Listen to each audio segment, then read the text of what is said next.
Is the Conservative Party conservative anymore on any issue? In fact, is there any difference between Labour and the Tories? Are our unelected globalist leaders Rishi Sunak and Jeremy Hunt, imposed in a bloodless but anti-democratic coup, actually Tinos? That's Tories in name only. These are the depressing conversations reverberating around Westminster tonight as the Chancellor prepares to deliver the budget update from hell tomorrow that could smash the Conservatives' reputation as a low-tax, small-state party and see them banished from power for a generation. And by the way, how on earth can Sunak and Hunt go from promising us lower taxes all summer to burdening the middle classes in an unprecedented way? Scheduled to increase, though, the corporation tax to be higher than Japan, America, France or Germany. I want to cut it to 15%, the lowest we're allowed to cut it to according to international agreements. But I am going to cut taxes. Now, I am going to cut taxes. But I will cut taxes. But I am going to cut taxes. But we will cut taxes. Now, I will deliver tax cuts. And for the first time in 16 years in this Parliament, I will cut the rate of income tax. But I am going to cut taxes. Now, I will cut your taxes. Now, I will cut your taxes. Now, of course, I'm going to cut your taxes, but I'm going to do that responsibly, by being tough on public spending and by growing our economy. But instead, high-tax Hunt is going to overcompensate tomorrow to please the markets, raising the terrifying question, who is actually running our country?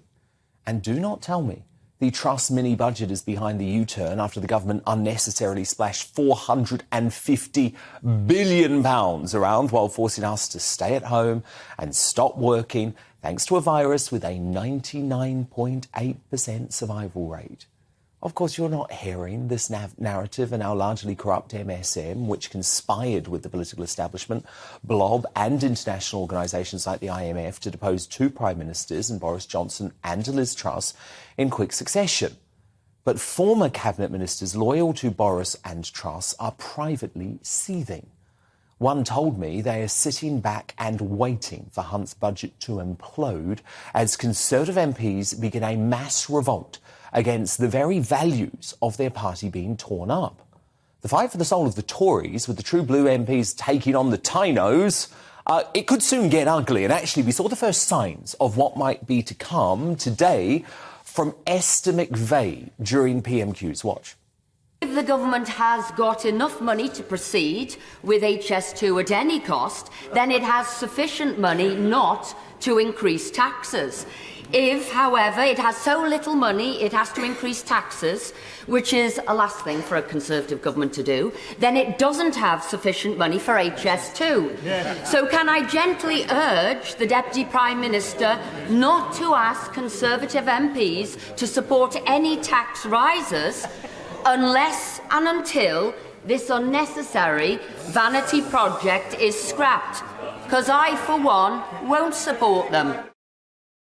It's OK to be furious with Hunt's higher taxes for all declaration. We never voted for this. We know it's bad for Britain, bad for our economy, bad for our ambition, and bad for our future growth.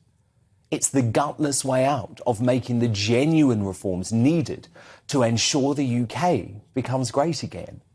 So, while I will await the new mini-budget with an open mind, and we'll bring you the real analysis you won't get anywhere else, by the way, tomorrow night, I do fear the Tinos are in command, and many voters will struggle to understand why there's any point of voting for a Sunak-Hunt Conservative Party at the next election.